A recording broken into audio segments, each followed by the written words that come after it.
a Hollywood legend worth $800 million. Torn jeans, a faded t-shirt from a concert 3 decades old, 3-day stubble, and a bank manager who just ripped his $10 million check in half. She threw the pieces at his chest. "Homeless people do not belong here," she spat. Security removed this man. 12 customers watched in silence. Nobody moved. Nobody spoke. Then the glass door swung open. Her boss walked in, saw the torn papers scattered across the marble floor, saw the man standing there with fragments of his own earnings clinging to his shirt. His face went white. "Mr. Reeves?" His voice cracked. "Sir." That one word changed everything. Because the man she just humiliated was Keanu Reeves. And in the next 38 minutes, she would learn exactly what that mistake would cost her career, her reputation, and everything she believed about the meaning of worth. This is real. This starts now. 7:15 in the morning. Los Angeles. The Pacific Coast Highway stretches like a silver ribbon beneath the California sun, winding along cliffs that drop straight into the ocean. Keanu Reeves opens his eyes the way he has for 3 decades. No alarm, just instinct. The muscle memory of a man who spent years answering pre-dawn call times and surviving overnight shoots that ended when the sun came up. His Malibu home is modest by Hollywood standards. No mansión, no fleet of luxury vehicles, just a craftsman bungalow with ocean views and a garage filled with motorcycles he designed and assembled with his own hands. Each one a meditation in metal. Each one proof that fame does not require excess. He showers, pulls on whatever clothes sit closest. Today that means worn jeans with a hole in the left knee, a faded concert t-shirt from 1992, and boots that have survived more decades than most Hollywood careers. His beard is 3 days past needing a trim. His hair falls past his shoulders, uncombed, untamed. He looks like a man who sleeps beneath highway overpasses. He looks like a man the world has forgotten. He looks exactly like himself. And that is the point. Because Keanu Reeves has spent his entire adult life resisting the lie that appearance determines value. He rides the subway in New York. He gives up his seat for strangers. He eats lunch alone on park benches. He carries his own luggage through airports while other actors travel with entourages the size of small armies. He does not perform wealth. He performs humanity. And today, that quiet principle will be tested in a way he never anticipated. But first, you need to understand something about Keanu Reeves. Something the tabloids rarely print. Something the fan pages never capture. Something that explains why a man worth hundreds of millions of dollars dresses like he owns nothing and treats every stranger like they might be carrying the weight of the world. He has carried that weight himself. At 23, his closest friend, River Phoenix, collapsed outside a nightclub and died. 23 years old. Gone between one heartbeat and the silence that followed. Keanu held him, watched the paramedics arrive too late, walked away from that sidewalk with a grief so profound it rewired his understanding of what matters and what absolutely does not. Clothing does not matter. Cars do not matter. Square footage does not matter. People matter. The moments between people matter. The way we look at each other in the brief window we share on this planet matters. Years later, his partner, Jennifer Syme, gave birth to their daughter, Ava, stillborn. 8 months of anticipation, of imagining a future, of building a nursery, and choosing a name, and believing that the universe had finally decided to be kind. Then silence. The kind of silence that fills hospitals when hope leaves the room.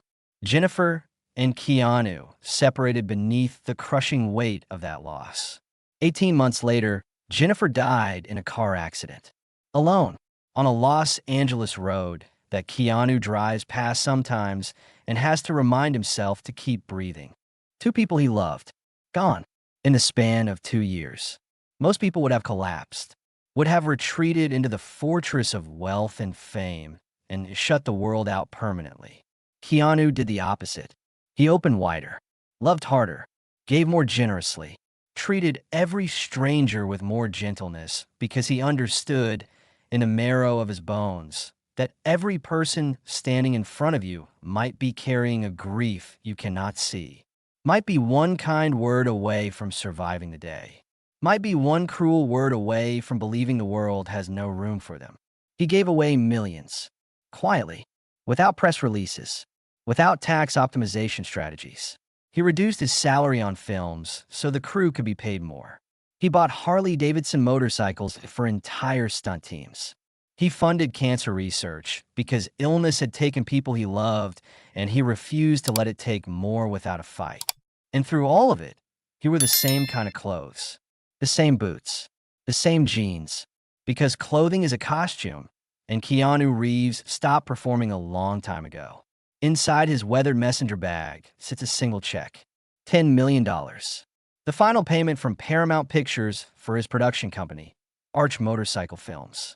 3 years of development, 2 years of production, 5 independent passion projects that every major studio said would never work. They worked. The films earned critical acclaim and commercial success that surprised an industry accustomed to underestimating quiet ambition. Paramount wanted the catalog badly enough to write a check with 7 zeros. Keanu could have done a wire transfer, could have used mobile deposit, could have watched the number materialize on his phone screen while sitting on his deck, listening to the Pacific.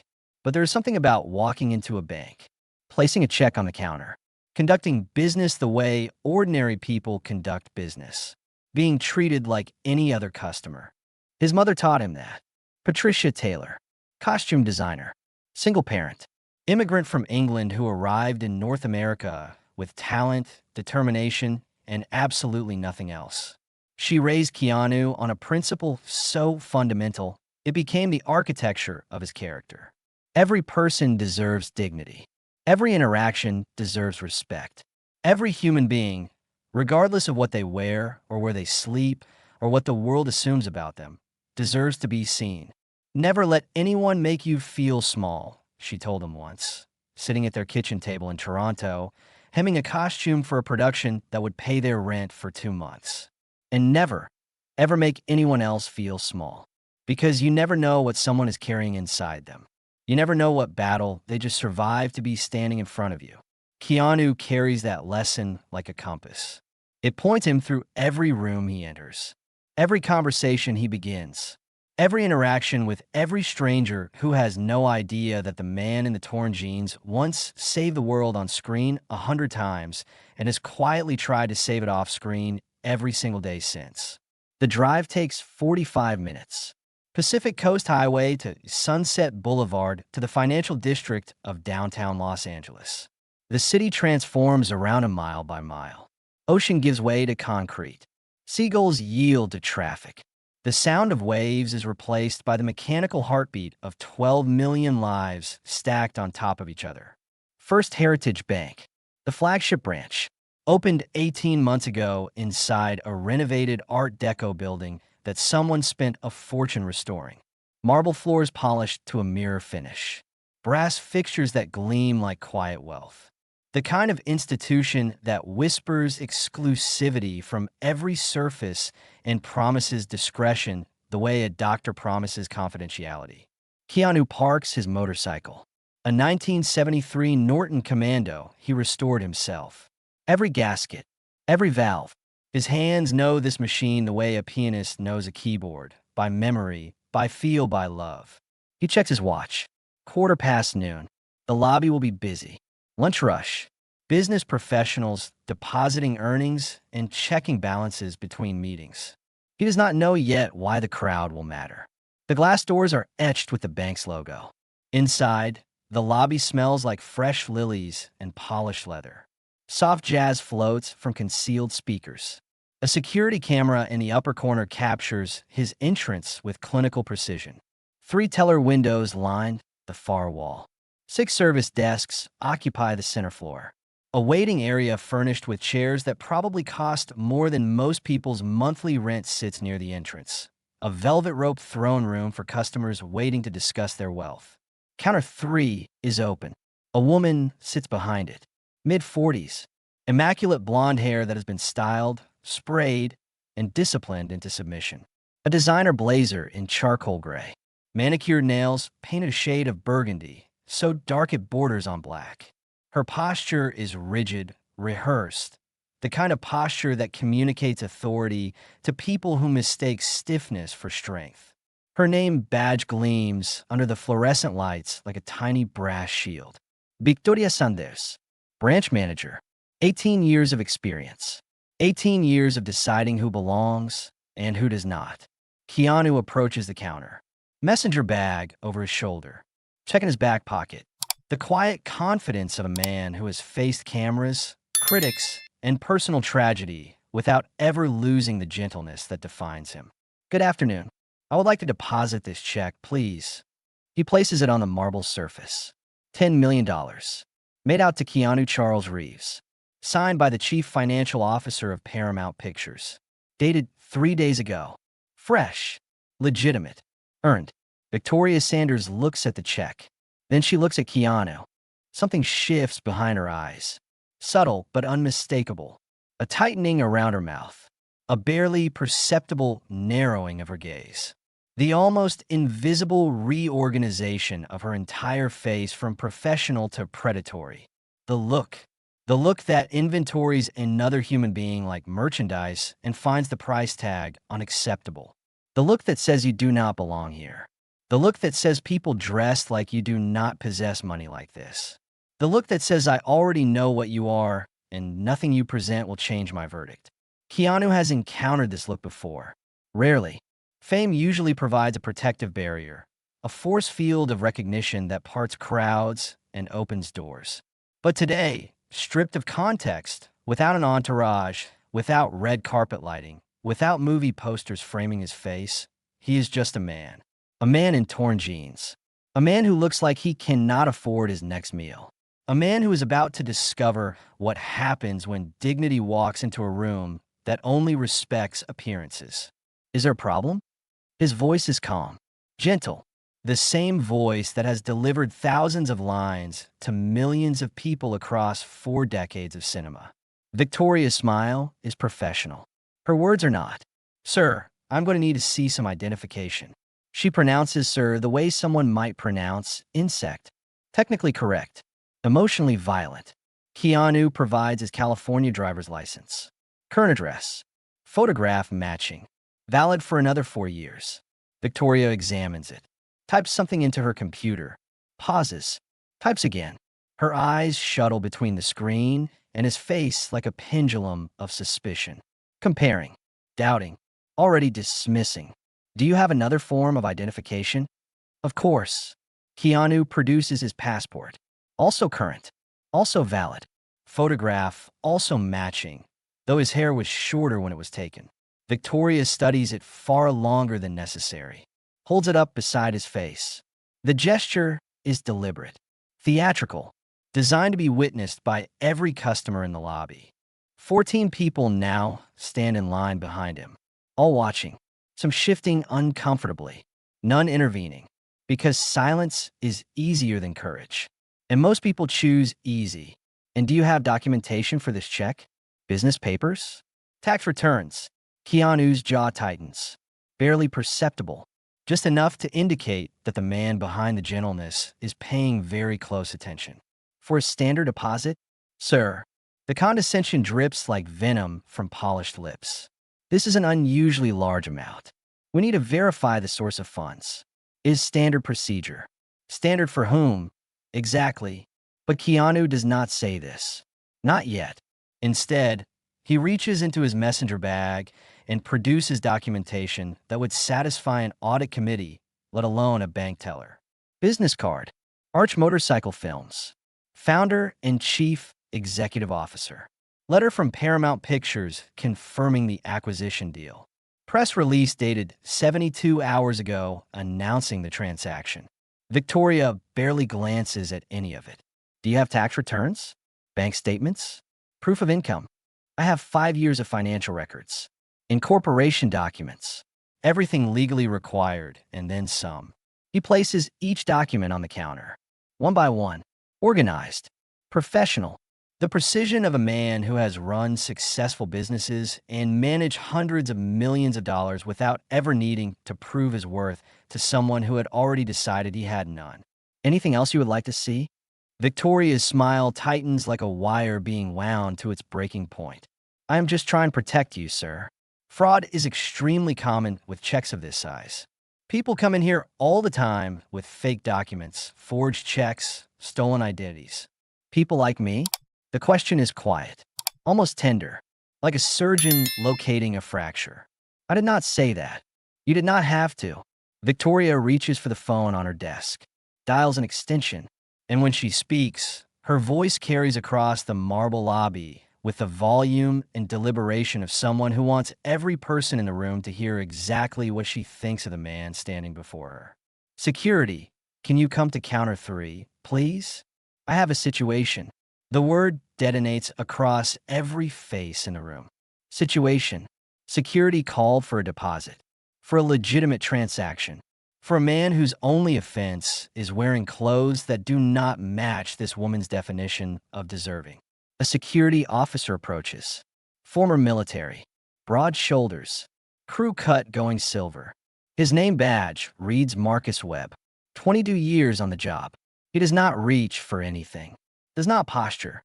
Just stands beside Keanu with the practiced stillness of a man whose mere presence is meant to communicate threat. Everything okay here, Miss Sanders? This gentleman has presented a check requiring verification. Can you stand with him while I make some calls? Stand with him, as though he is dangerous, as though poverty is a crime, as though worn denim constitutes probable cause. Keanu reaches slowly into his jacket pocket, hands visible, movements deliberate. He places his phone on the marble counter, screen facing upward. Victoria notices immediately. Sir, what are you doing? Recording this interaction. You cannot record in here without permission. California is a two-party consent state for private conversations. This is a public business transaction in a public lobby. I am well within my legal rights. His voice is ice wrapped in velvet. Controlled. Precise. The voice of a man who has studied enough contracts and negotiated enough deals to know exactly where the boundaries are and exactly how far someone has crossed them. And I am not leaving this counter until this check is deposited or until you provide me with a written explanation for refusing a legitimate transaction. Victoria's face flushes the color of her burgundy nails. She is unaccustomed to resistance from people who look like him. Unaccustomed to knowledge arriving from a source she has already cataloged as ignorant. She picks up the phone again, dials, turns her back to Keanu, but speaks loudly enough for the entire lobby to serve as her audience. Yes, I have a customer here with a $10 million check that seems highly suspicious. Can you run verification? He looks like he should be asking for spare change, not making deposits. The words slice through the room like glass dragged across skin. Suspicious. Spare change. Behind Keanu, an elderly woman with a pearl necklace and a designer handbag draws a sharp breath. Her hand rises to her mouth, but she does not speak. No one speaks, because the silence of witnesses is the oxygen that keeps injustice alive. Victoria hangs up, turns back to Keanu. Her expression has hardened into something final. Sir, I've been informed that we need additional documentation before we can proceed. I'm going to have to ask you to come back another day. What documentation specifically? I have provided everything legally required and more. Corporate verification, employment history, proof of residence beyond a driver's license. I own my home outright. I have maintained accounts at financial institutions for over 30 years. I have provided a passport, a driver's license, business and corporation papers, a letter from the issuing company, and a press release confirming the transaction. His voice remains calm, but there is an edge now. The edge of a man who has endured personal tragedy that would have destroyed weaker souls and emerged not with bitterness, but with an almost supernatural patience that is now, slowly, reaching its limit. What more could you possibly need? Victoria's face sets like concrete drying in the California heat. Frankly, sir, I need proof that you are who you claim to be, because nothing about you suggests that you could legitimately possess a check of this magnitude. Silence. The kind of silence that fills rooms after someone says something that can never be unsaid. Keanu looks at her, not with anger, not with indignation, with something far more devastating. Clarity. What do I look like to you, Miss Sanders? I beg your pardon? When you look at me, what do you see? The question is a door. Victoria knows it leads somewhere dangerous, but her contempt is louder than her caution. I see a man who clearly cannot afford basic grooming. I see clothes that belong in a donation bin. I see someone who does not belong in this institution. The words fall like stones into still water, each one sending ripples across every face in the lobby. Do not belong. This institution. Keanu nods slowly, the way someone nods when a suspicion has been confirmed. Thank you for your honesty. Victoria blinks. She expected fury, defensiveness. She did not expect gratitude. Now let me tell you what I see, Keanu continues. His voice is steady as bedrock. I see a woman who has confused wealth with worth, who measures human beings by the thread count of their clothing instead of the content of their character, who has spent 18 years behind this counter deciding who deserves respect based on everything except the one thing that actually matters. He pauses. Their humanity. Victoria's expression twists into something between rage and fear. I do not have to listen to this. Security. Marcus Webb steps forward, reluctantly, his body language radiating discomfort. Miss Sanders, maybe we should just call the number on that business card. Verify the check directly with Paramount. I will handle this my way, Marcus. She reaches for the check. What happens next will haunt every person in that lobby for years. Victoria Sanders picks up the $10 million check, looks directly into Keanu's eyes, and tears it, not in frustration, not in haste, deliberately, slowly, down the center. The sound of paper splitting cuts through the jazz music like a scream through a cathedral. She tears it again and again. 8 pieces. Paper confetti made from 5 years of creative work and $10 million of legitimate compensation. Then she crumples the fragments in her fist, steps around the counter, and throws them at Keanu's chest. They scatter across his faded t-shirt, drift onto his torn jeans, land on the marble floor between his worn boots. This check is obviously fraudulent. Her voice fills the lobby like a verdict delivered without trial. And you are clearly attempting to commit bank fraud.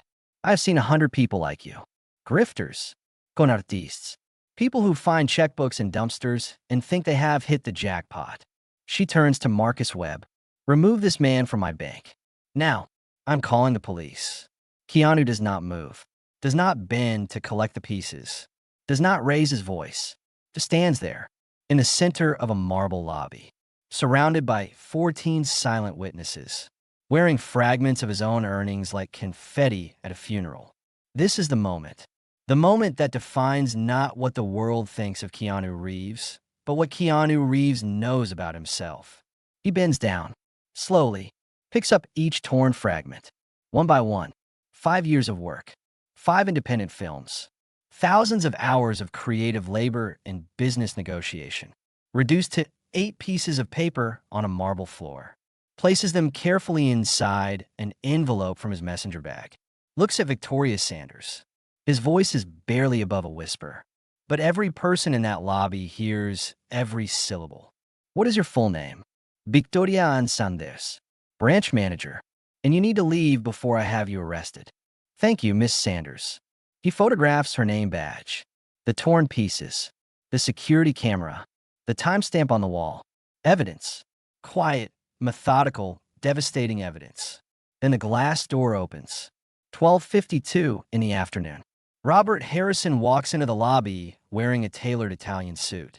Regional Vice President, 53 years old, silver hair. The confidence of a man who has spent 27 years in banking and has never encountered a situation he could not manage. He was not scheduled to visit this branch today. A lunch meeting 3 blocks away ended early. He decided to stop in, check on operations, see how Victoria was handling the midday volume. He walks into something far beyond midday volume. 14 customers frozen in place. Marcus Webb standing rigidly beside counter 3. A man in worn clothes holding an envelope. Paper fragments scattered across the floor. And Victoria Sanders, his highest performing branch manager, red-faced and pointing at the door like a prophet casting out a demon. I said leave before I call the police. Harrison's instinct is to support his manager. Trust her judgment. She delivers results. She has been with the institution 18 years. But something stops him. The man at counter 3. Something about the way he stands. The stillness. Not the stillness of defeat. The stillness of a man who has survived things that most people only read about and emerged with his dignity intact, because dignity was the one thing he refused to surrender. Harrison steps closer, and recognition strikes him like lightning through clear sky. He knows that face, not from a branch visit, not from a client meeting, from a movie screen, from magazine covers, from a charity gala 3 years ago where the man standing in front of him donated $2 million to a children's hospital and then stayed until midnight serving dinner to the young patients because he did not believe generosity ended when the check cleared. Mr. Reeves. The name falls into the lobby like a boulder into glass. Victoria's pointing hand drops to her side. Marcus Webb takes 3 involuntary steps backward. Every customer leans forward as if pulled by invisible thread. Mr. Reeves. Harrison's voice cracks. The way a voice cracks when the brain processes information faster than the mouth can manage. Sir, they know each other. Victoria's mind races to decode this impossible scene. Why does the regional vice president recognize this man? Why is he using that tone? Why does his face look like he has just witnessed a car accident? Why is he terrified? Keanu turns slowly, regards Robert Harrison with the measured gaze of a man who has nothing to prove and everything to document. Mr. Harrison. Harrison's eyes drop to the floor. Paper fragments. The Paramount Pictures logo visible on a torn corner. Zeros scattered like debris from an explosion. His blood turns cold. What? The word fails him. He forces it. What happened here? Victoria launches into her defense, words tumbling like an avalanche.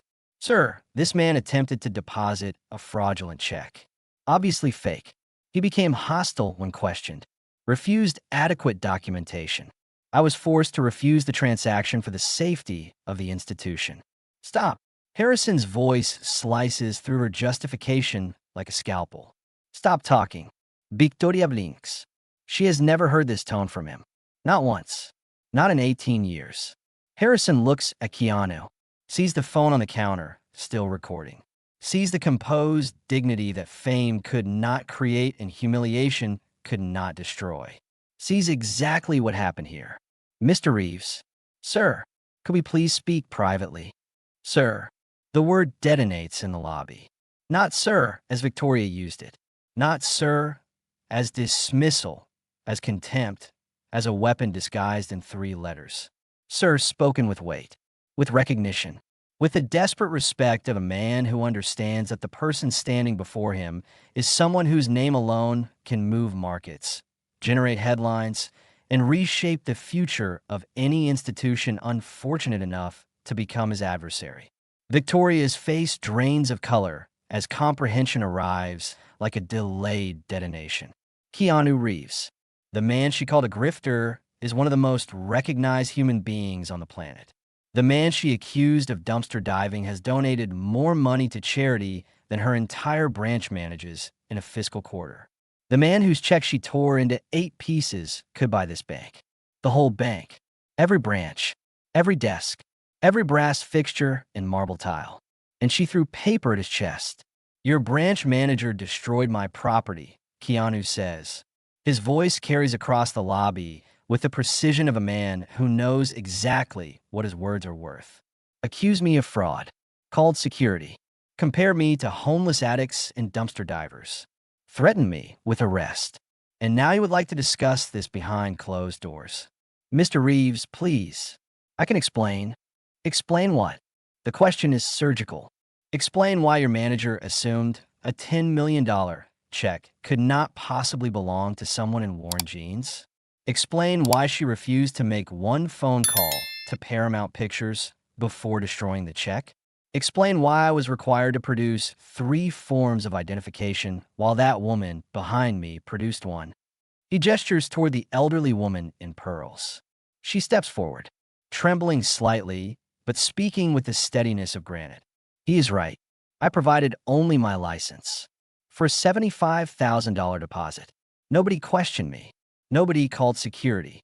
Nobody looked at me the way that woman looked at him.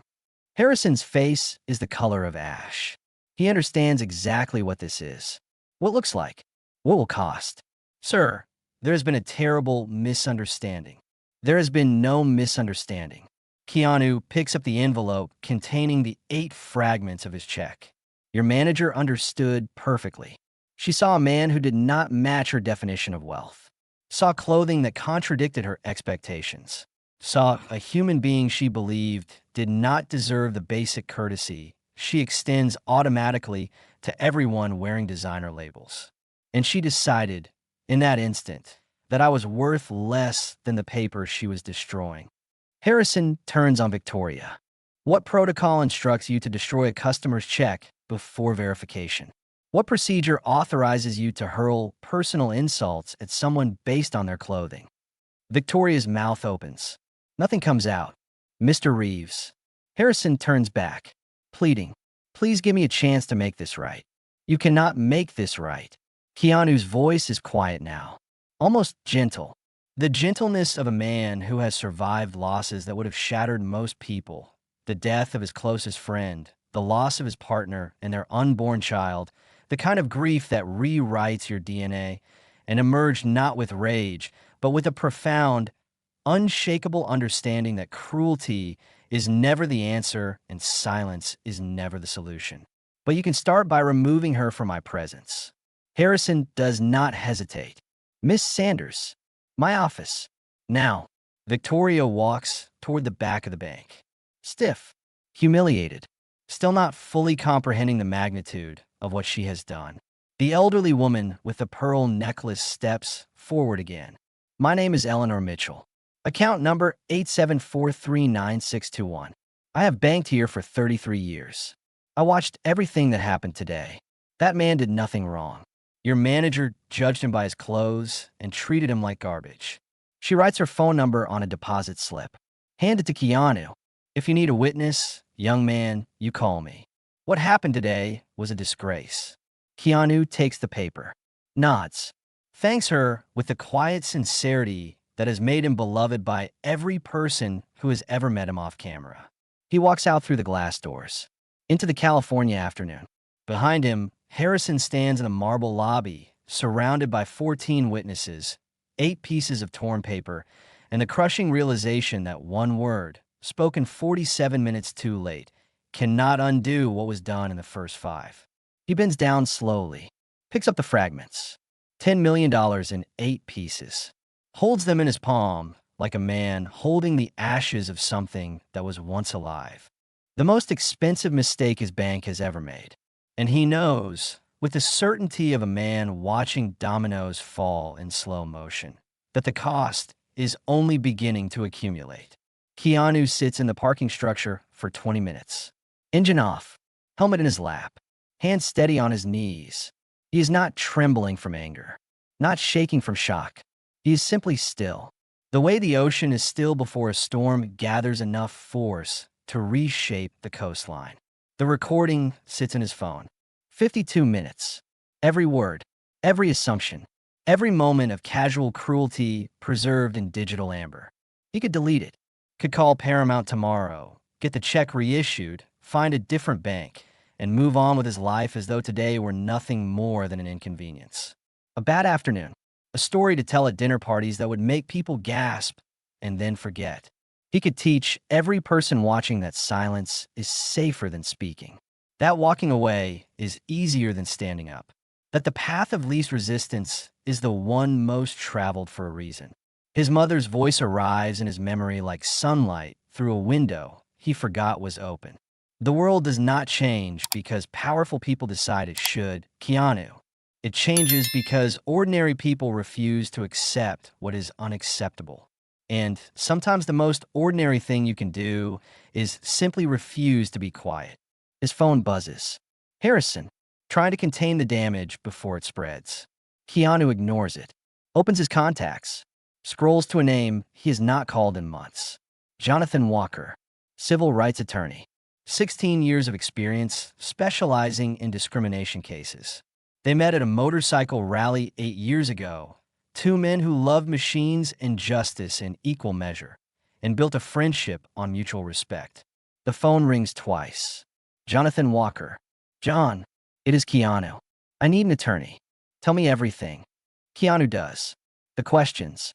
The security guard. The torn check. The word, sir, arriving almost an hour too late. The recording. Silence on the line. Then, you have audio? 52 minutes. Witnesses? 14 customers. One provided her contact information directly. Send me everything tonight. I am taking this case. I do not want money, John. I have money. What I want is accountability. You may get both. But understand this. If we pursue this publicly, it becomes public. Complaints. Investigations. Media. Quiet complaints produce quiet settlements, and nothing ever changes. Understand. Are you prepared? Your name and headlines connected to a discrimination lawsuit. Keanu thinks about his mother. About the kitchen table in Toronto. About hemming costumes and teaching principles. Never let them make you feel small. Never make anyone else feel small. I am prepared. Good. I will draft complaints for the California Department of Business Oversight. Possibly federal as well. John, one more thing. Yes. This is not about me. I am Keanu Reeves. My name opens doors. My face gets recognized. Eventually, someone said, sir, and meant it. But what about the person who walks into that bank tomorrow? The one who looks exactly like I look today, but does not have a famous face to trigger respect? What happens to them? Silence. That is who this case is for. They hang up. That evening, Keanu sits at his desk. The ocean visible through the window, darkening as the sun descends. He opens his laptop and searches Banking Discrimination Los Angeles. The results flood his screen like water breaking through a dam everyone pretended was holding. Articles, lawsuits, settlements, academic studies, pattern after pattern of customers treated as suspects, denied service, questioned excessively, humiliated for the crime of not matching someone's mental image of what legitimate looks like. He searches First Heritage Bank complaints. The bank has been meticulous about keeping its record clean. Settlements signed with non-disclosure agreements. Complaints buried beneath corporate legal machinery designed to make problems disappear. But there's a thread, buried in a consumer forum. Anonymous post from 14 months ago. Has anyone else had problems at First Heritage Bank in Los Angeles? The branch manager treated me like a criminal because I came in wearing work clothes. Made me provide 6 forms of documentation for a $3,000 deposit. My coworker deposited $5,000 the same week wearing a suit. Showed his license, and that was it. 11 replies. Similar stories. Different branches. Different employees. Same assumptions. Same contempt. Same architecture of judgment. Keanu screenshots everything. Creates a folder on his desktop. Labels it with 2 words. Never again. The next morning, he meets Harrison at the coffee shop on 3rd Street. Neutral territory. Public space. No glass offices or marble lobbies to muffle what needs to be said. Harrison arrived 20 minutes early. Ordered coffee he will not drink. Rehearsed his presentation. Prepared concessions the way a general prepares surrender terms. Keanu sits across from him. Says nothing. Waits. Harrison begins with a corporate playbook. Victoria Sanders suspended pending investigation. Enhanced sensitivity training being implemented. The bank's unwavering commitment to respectful service. Keanu listens the way a doctor listens to a patient describing symptoms of a disease the doctor diagnosed hours ago. What investigation, Mr. Harrison? We need to understand what led to her decision. Her clothes led to her decision. My clothes. Not her investigation protocol. Not her fraud prevention training. My jeans. My t-shirt. My boots. That is what led to her decision. Harrison attempts the defense that institutions always attempt when cornered. I do not believe Victoria is inherently prejudiced. I believe she made a catastrophic error in judgment. You believe that explanation makes this better? that she humiliated me from corporate caution rather than personal contempt. Keanu leans forward slightly. Do you understand how many times people have heard that defense? I'm not prejudiced. I am just careful. I'm not judgmental. I just have standards. I'm not discriminating. I'm just protecting the brand. These sentences are not explanations. They are architecture. They are the walls people build around their prejudice, so it looks like a building instead of cage. Harrison is silent. Here is what I want to know. How many complaints has Victoria Sanders received? Specifically, complaints from customers who did not fit her definition of worthy. Because I do not believe for one moment that I am the first person she has treated this way. I am simply the first person she chose poorly enough to target. I cannot share personnel files. Then I will obtain them through legal discovery. My attorney specializes in exactly this kind of case. He has done this before. Harrison's face drains of color. The word discovery falls between them like a stone into deep water. Both men watch the ripples and understand they will reach every shore. Keanu, Mr. Reeves, please, let's not make this adversarial. Name any amount. We will compensate you generously. We will ensure Victoria faces appropriate consequences. We will implement whatever reforms you suggest. You are offering money to purchase my silence. I'm offering to make amends. Amends. Keanu tastes the word like something expired. Your bank publicly humiliated me, destroyed my property, accused me of being a criminal, and you want to make amends privately, where no one hears, where I sign something and vanish. Where the 53 people who have already messaged me saying this happened to them, two never find out that the system that harmed them was held accountable. He stands. I am not interested in quiet settlements, Mr. Harrison. I'm interested in noise. The kind of noise that makes institutions examine their foundations. The kind of noise that makes the next Victoria Sanders think twice before tearing up someone's dignity along with their check. He picks up his helmet. You called me sir yesterday, after your branch manager hurled my check at my chest, after she accused me of crimes I did not commit, after she humiliated me before 14 strangers. He meets Harrison's eyes. Next time someone walks into your bank looking like they do not belong, try saying it sooner. Try saying it first. Try saying it as though every person who walks through those glass doors deserves it simply because they are alive. He leaves. Harrison sits with cold coffee and the understanding that one word, spoken nearly an hour too late, will define the rest of his career. Keanu rides home along the Pacific Coast Highway. The ocean stretches infinite to his left, waves crashing against rocks that have endured centuries of assault and remain standing. He posts a single message on Instagram. 47 million followers. No names, no details. No outrage performed for engagement. Today, I walked into a bank with a $10 million check. I walked out with torn paper and a reminder that appearances shape assumptions. I am sharing this because silence protects systems, and I am done protecting systems that do not protect people.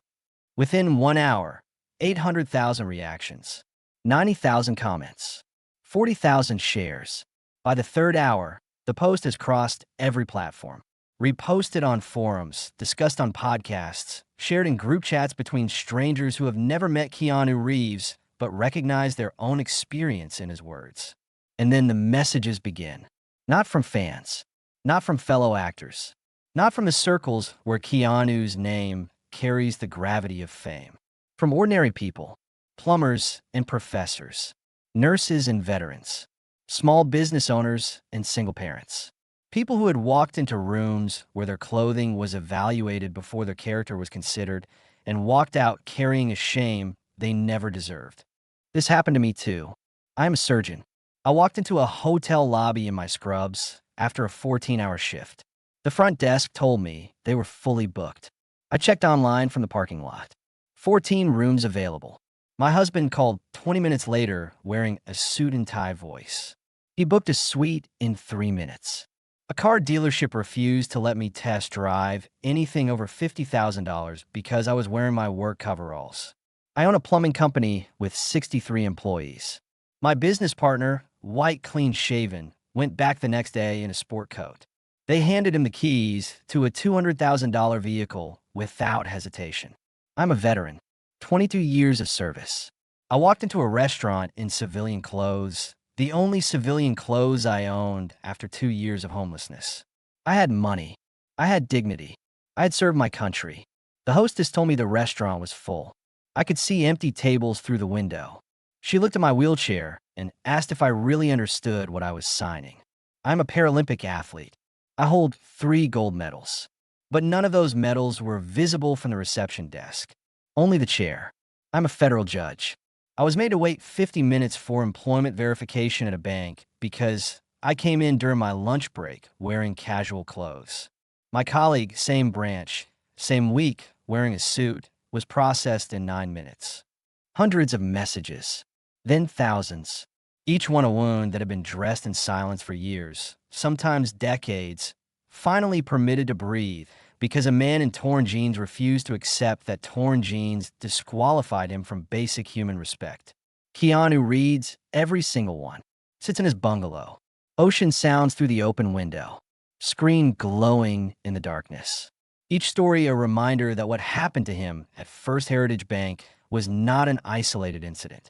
It was a symptom, a fracture line running through the foundation of how institutions treat human beings based on appearance. He does not sleep that night. Instead, he forwards every message to Jonathan Walker, every testimony, every pattern, every piece of evidence that the problem is not one branch manager with bad judgment, but an entire ecosystem designed to reward the judgment she exercised. Jonathan Walker files formal complaints. The California Department of Business Oversight opens an immediate investigation. Maria Santos, an investigative journalist from the Los Angeles Times with 4 years covering institutional discrimination, contacts Keanu through his publicist. They meet at a coffee shop. Neutral territory. Maria brings credentials and a portfolio of investigations that have held 5 financial institutions accountable. I'm not here to sensationalize, she says. I am here to document. Keanu plays the recording, shows the torn check fragments, provides Eleanor Mitchell's contact information.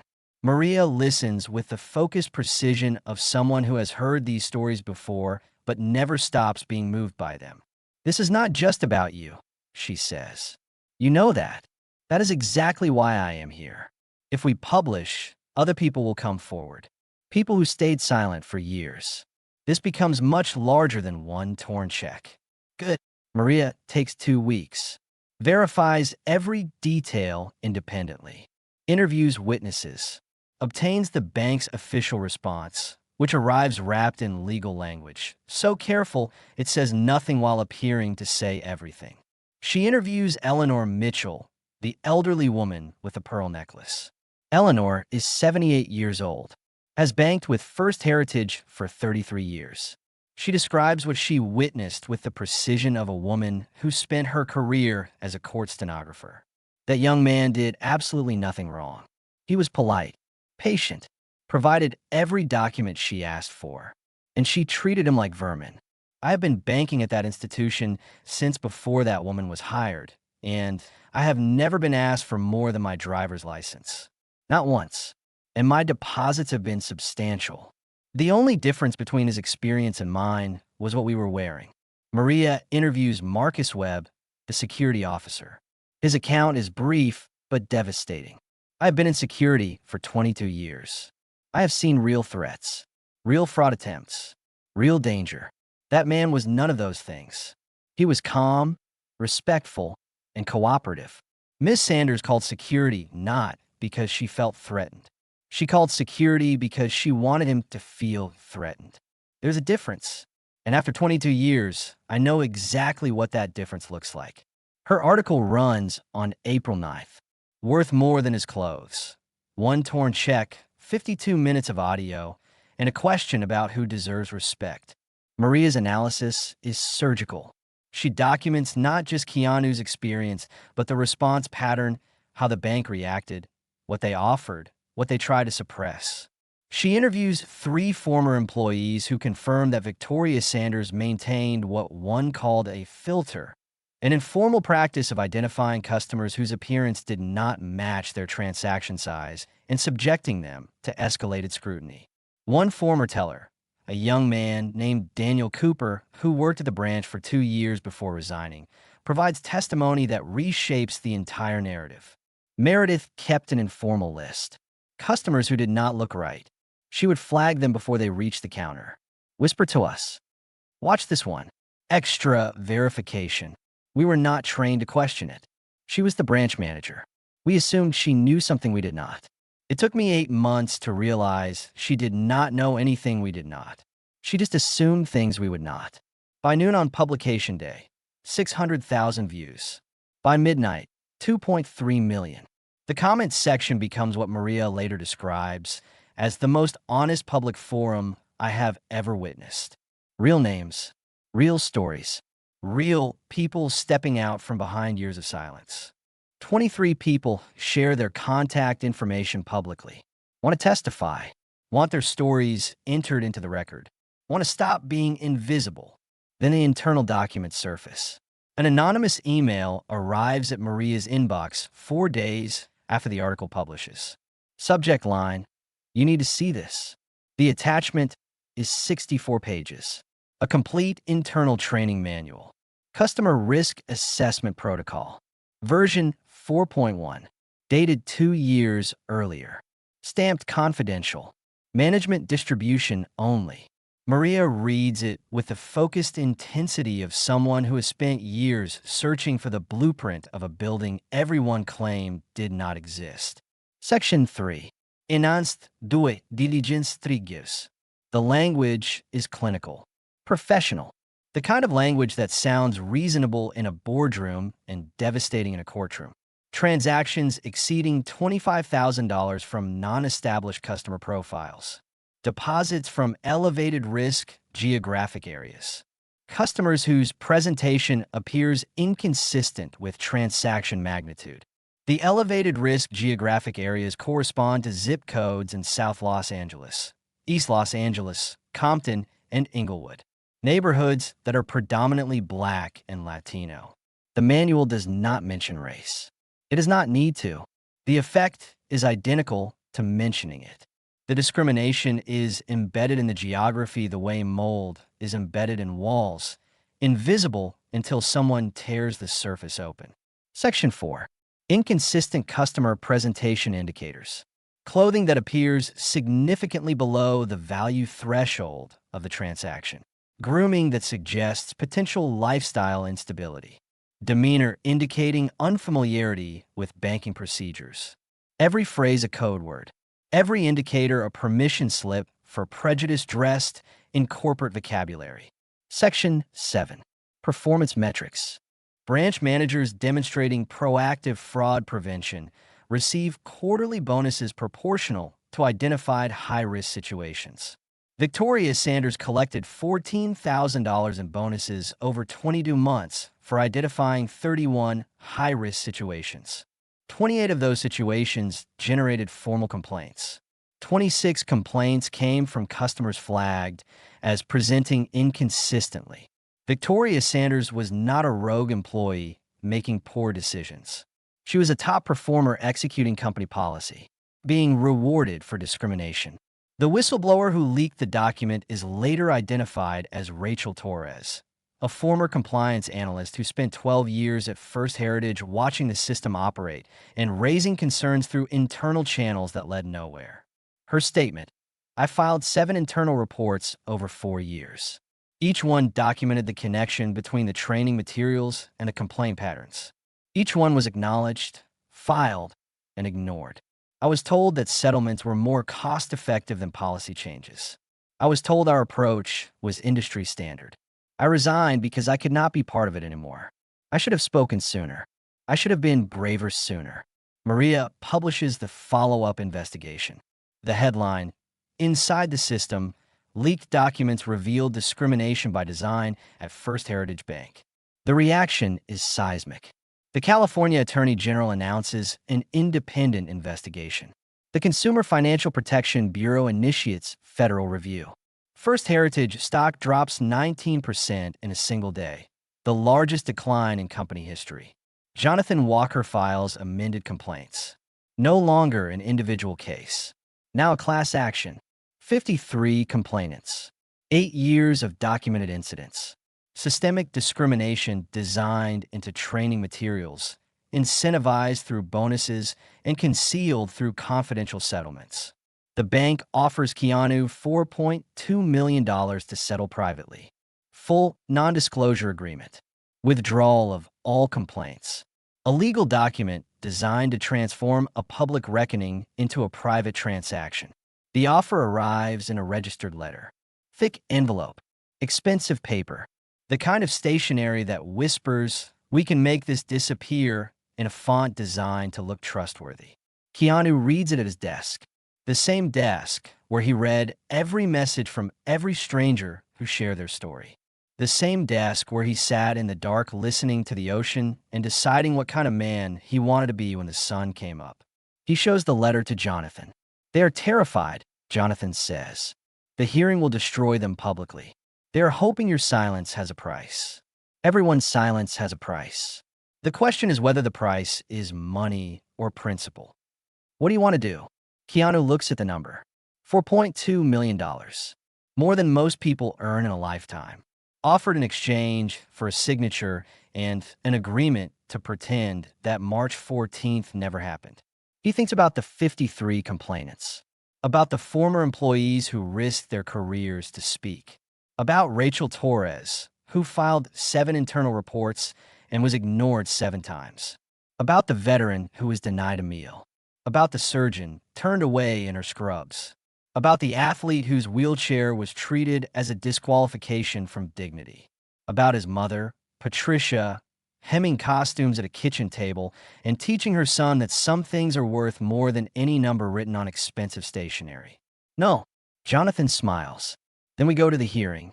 Before the hearing, Keanu accepts one media interview. NPR's All Things Considered. 17 minutes. His voice measured throughout. No anger, no performance. Just the quiet, steady cadence of a man telling the truth, because the truth is the only thing that has ever actually changed anything. The host asks the question everyone wants answered. Mr. Reeves, what were you feeling when she destroyed your check?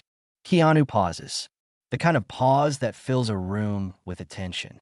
I was feeling what many people feel every day. The exhaustion of being measured by appearance rather than character. The weight of having to prove you deserve to stand in a room where your presence has already been judged insufficient.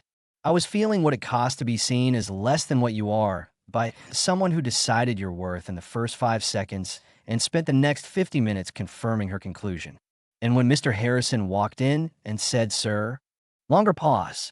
The sound of a man choosing his words with the care of someone who understands that these particular words will be heard by millions. I felt like he was apologizing to the wrong version of me. He was extending respect to the person he recognized. The actor, the public figure. But he should have been extending it to the person his employee had just humiliated. Because respect should never require recognition. It should be the starting point, not the destination. The clip travels across every platform within hours. The phrase "respect should never require recognition" trends globally. Becomes a hashtag.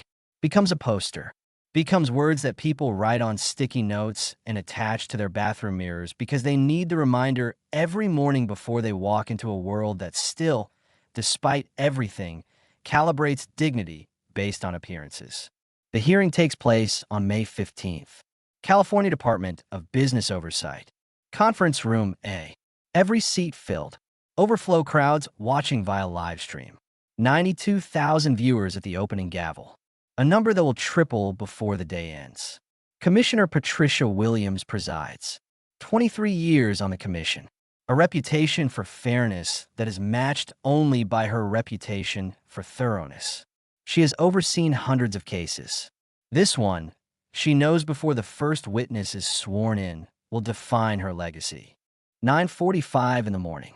Victoria Sanders is called to testify. She is sworn in. Her attorney, expensive, provided by the bank's legal team, sits beside her like a shield made of Italian leather and billable hours. Jonathan Walker conducts the examination. Miss Sanders, on March 14th of this year, you refused to process a deposit from Keanu Reeves. Can you explain why? The amount seemed inconsistent with the customer's presentation. Inconsistent in what way? The check was for $10 million. We have protocols for verifying large transactions. Did you contact Paramount Pictures to verify the check before refusing it? Silence. Miss Sanders, yes or no? Did you contact the issuing company before you destroyed the check? No. How many forms of identification did Mr. Reeves provide? 3. Is 3 forms of identification standard for large deposits at your branch? For transactions of that magnitude, yes. Jonathan introduces evidence. Security camera footage from March 14th. Timestamp after timestamp showing 4 different customers depositing amounts between $65,000 and $120,000 that same afternoon. Each customer provided 1 form of identification. Each transaction was processed in under 12 minutes. Miss Sanders, these 4 customers deposited substantial sums. They provided a single form of identification each. Mr. Reeves provided 3 forms plus business documentation, a letter from Paramount, and a press release. You still refused him. Why? Each situation is assessed individually. What was different about Mr. Reeves' situation? Victoria's attorney objects. Relevance. Commissioner Williams overrules without hesitation. Victoria looks at the camera, at the 97,000 people now watching, at the permanent record being created with every word she speaks. His appearance raised concerns. His clothing was worn. His grooming was unkempt. He did not look like someone who would possess a check of that magnitude. The room absorbs the words in absolute silence. Jonathan introduces the leaked training manual. Have you seen this document before? Yes. Page 23. Inconsistent customer presentation indicators. Were you trained using this material? Yes. And Mr. Reeves' presentation was inconsistent because he wore old jeans and had long hair? Yes. So you're trained to judge customers by their appearance.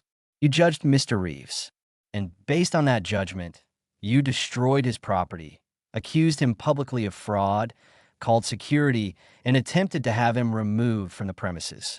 I was following the protocol I was given. The protocol told you to tear a check into 8 pieces and throw them at a customer's chest. Silence. Miss Sanders, does any page of that training manual instruct you to destroy customer property? No. Does any section authorize you to hurl personal insults at someone based on their clothing? No. Then what you did went beyond any protocol. What you did was personal. Victoria stares at the table. Her attorney places a hand on her arm. She does not look up. Yes. The word is barely audible, but 100,000 people hear it. 11:15. Robert Harrison takes the stand. Sworn in, visibly perspiring despite the room's regulated temperature. His hands rest on the table with the forced stillness of someone concentrating very hard on appearing calm. Mr. Harrison, you arrived at the branch at approximately 12:52. When did you recognize Mr. Reeves? Almost immediately. What was the first thing you said? I said, Mr. Reeves. And then I said, sir. Why did you use that particular word in that moment? It is respectful. He is a well-known person, an important client. So the word sir was triggered by his importance, by my recognition of who he was. Miss Sanders also used the word sir when addressing Mr. Reeves. Let me play the recording. Victoria's voice fills the hearing room through ceiling-mounted speakers. Sir, this check is obviously fraudulent. Sir, you need to leave these premises immediately. The word sounds different each time Victoria says it. Loaded with contempt. Weaponized. Turned inside out until it means the opposite of what it was designed to mean.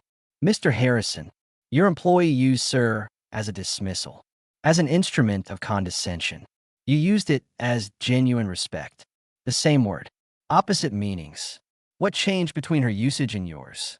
I recognized who he was. So respect arrived with recognition. I did not intend. Mr. Harrison, if you had not recognized Keanu Reeves as one of the most famous actors in the world, would you have extended the same respect? The room holds its breath. Harrison closes his eyes. I do not know. Jonathan lets the silence hold. 5 seconds. 10. 15. That answer, Mr. Harrison, is more honest than anything else said in this room today. And it is exactly the problem. Respect calibrated by recognition. Dignity conditional on fame. Worth measured by whether someone behind a counter happens to have seen your movies. He pauses. The word, sir, should not require a famous face, Mr. Harrison. It should require nothing more than a human one. 1:30 in the afternoon. The CEO of First Heritage Bank, Richard Morrison, testifies. 29 years with the company. 5 as chief executive. He arrives with 2 attorneys and the confident bearing of a man who believes institutional authority is a form of personal armor. That armor cracks within 6 minutes. Mr. Morrison, were you aware of the training materials marked as Exhibit D? I was not personally involved in their development. Were you aware they existed? I may have seen summaries. The training manual targets customers from specific zip codes for enhanced scrutiny. Those zip codes correspond to predominantly minority neighborhoods. You saw summaries of this policy and took no corrective action. The materials were designed for fraud prevention by rewarding employees who flagged the most suspicious customers. $14,000 in bonuses to Victoria Sanders alone for identifying 31 high-risk situations, 28 of which generated formal complaints. You approved the bonus structure that incentivized this behavior. Performance incentives are standard in our industry. Performance incentives for discrimination are not standard. They are illegal. Morrison's attorneys object. Commissioner Williams overrules. This is not an accident, Mr. Morrison. Training materials that target specific demographics. Bonus structures that reward excessive scrutiny. Settlement agreements that silence victims. This is architecture, designed, funded, and maintained at the executive level. Morrison stares at the table. His armor is gone. 3:15 in the afternoon. Keanu testifies last. He requested this position deliberately. Wanted every other voice heard first.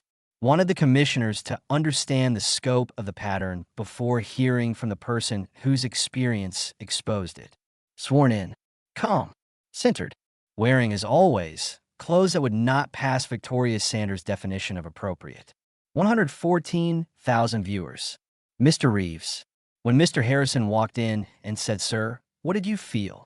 Keanu pauses, looks at the camera, at the thousands of strangers watching, at everyone who has ever been measured by their appearance and found wanting.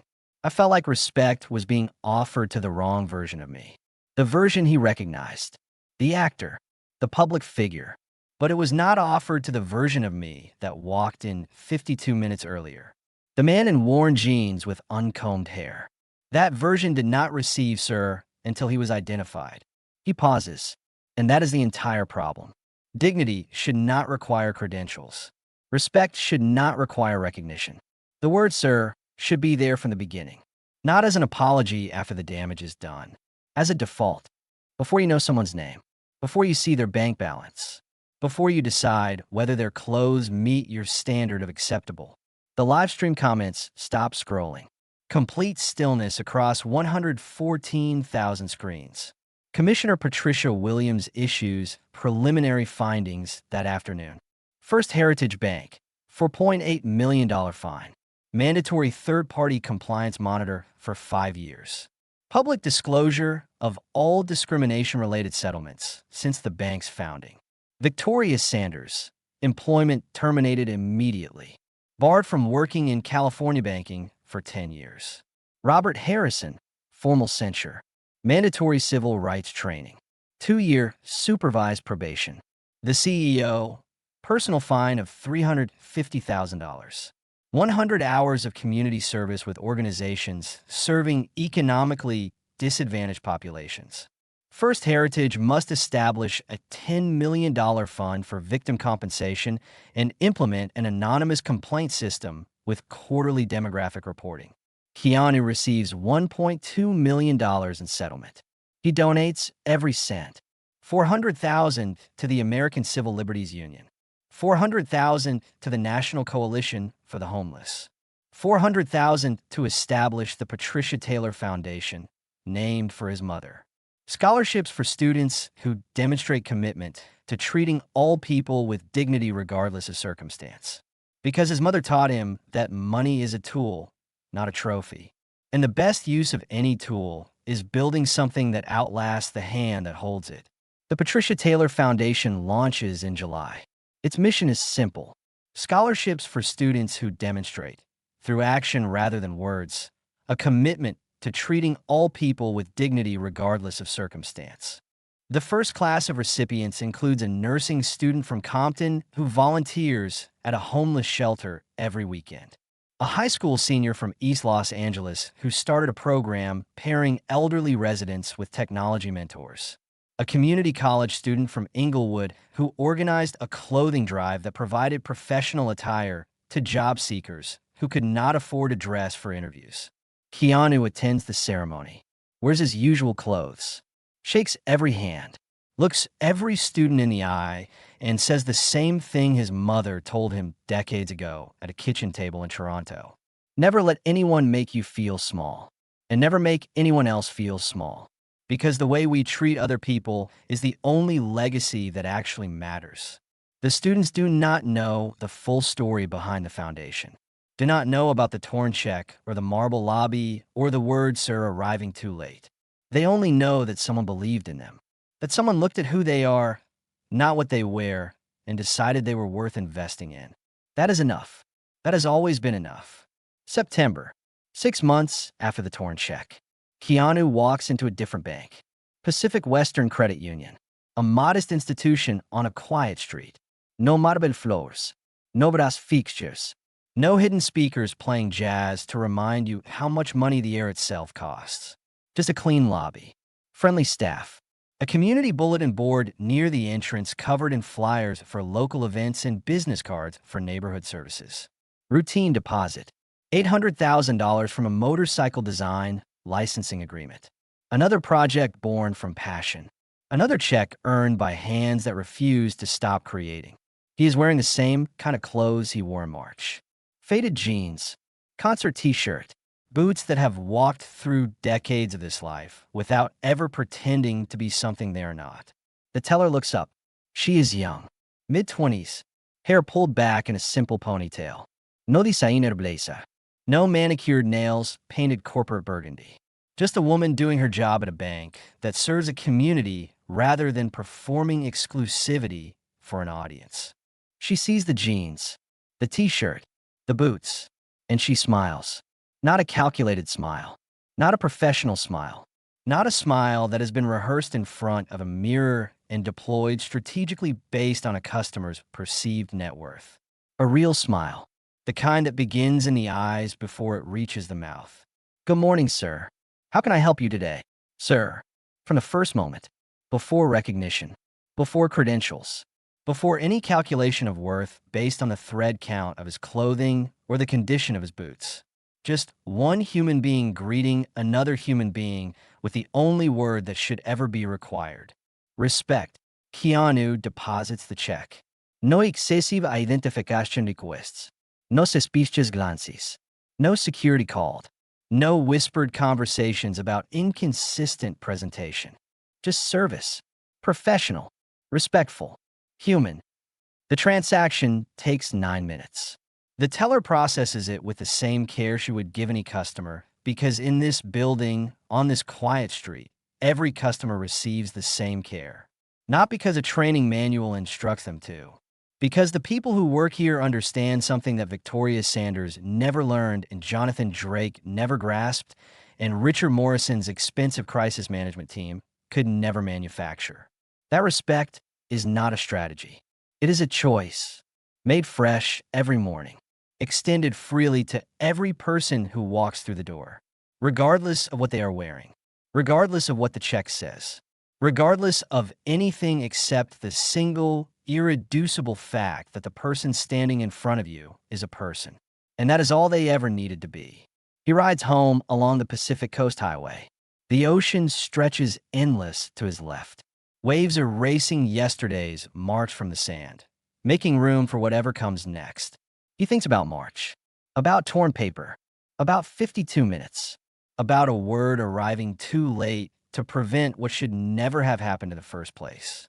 He thinks about his mother, about that kitchen table in Toronto, about hemming costumes and teaching lessons that would outlive her by decades. He thinks about the 53 people who found their voices because one man in torn jeans refused to be silenced, about the training manuals destroyed, about the systems reformed, about the next person who will walk into a bank somewhere tomorrow, wearing whatever they wear, carrying whatever they carry, and receive basic human respect without having to earn it, without having to prove it, without having to be recognized first. That is worth more than any settlement, more than any headline, more than $10 million in 8 pieces on a marble floor. Because in the end, we are all just people, standing before other people, asking to be seen, not for what we wear, not for what we own, not for who we know or what we have accomplished, but for what we are, human, worthy of dignity, worthy of respect. From minute one, not minute 52, Victoria Sanders sits in her apartment 6 months later, unemployed, unhireable, her name permanently attached to the most public discrimination case in California banking history. A name that now appears in law school case studies and corporate training programs as an example of what happens when prejudice is mistaken for professionalism. She had options. Could have apologized with sincerity rather than strategy. Could have acknowledged what she did without qualification or excuse. Could have used the experience as a catalyst for genuine transformation. Instead, she hired a publicist who advised her to frame herself as a victim of outrage culture, to position the backlash as disproportionate, to argue that she was simply doing her job in a world that has become too sensitive. The interview aired on a cable news program. It went viral, but not the way her publicist intended. Because when Victoria Sanders looked into the camera and said, "I was following procedure and I stand by my judgment," every person who had ever been judged by their appearance recognized the voice. Not Victoria's voice specifically, but the tone, the unshakable certainty of someone who cannot see their own blindness. The defensive posture of a person who has confused their prejudice with their expertise. She still does not understand what she did wrong. Still believes she was protecting the bank. Still thinks presentation is a legitimate reason to deny someone dignity. Still cannot comprehend why the world reacted the way it did. That is not her punishment, not the termination, not the 10-year industry ban, not the public humiliation that mirrored, with devastating symmetry, the humiliation she inflicted on others. Her punishment is the inability to see, the prison of her own assumptions, a prison with no bars, no locks, no walls that anyone else built, just the absolute, unbreakable certainty that she was right, that the problem was the world's reaction, not her action, that the system failed her, not the other way around.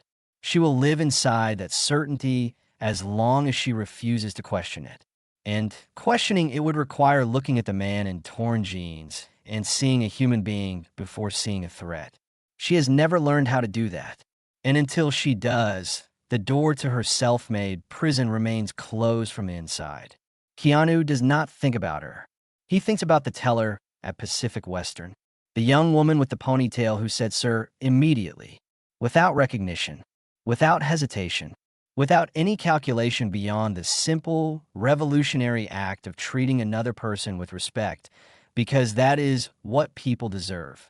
He thinks about his mother, about Toronto, about kitchen tables and hemming needles and lessons that cost nothing to teach and everything to ignore. He thinks about River Phoenix, about Jennifer, about Ava, about the people he lost and the grief that taught him in the most brutal way imaginable that every moment with another human being is borrowed time. And borrowed time should never be wasted on cruelty.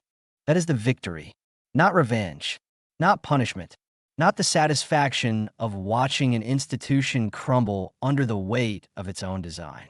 Change, one person at a time, one interaction at a time, one sir at a time, until respect becomes the default.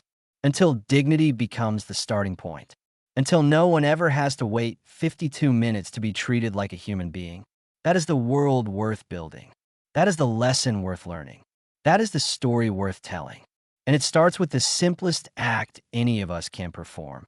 Looking at the person standing in front of us, whoever they are, whatever they are wearing, wherever they come from, and offering them the one thing that costs nothing to give and everything to withhold. Welcome. Spoken immediately. Spoken sincerely.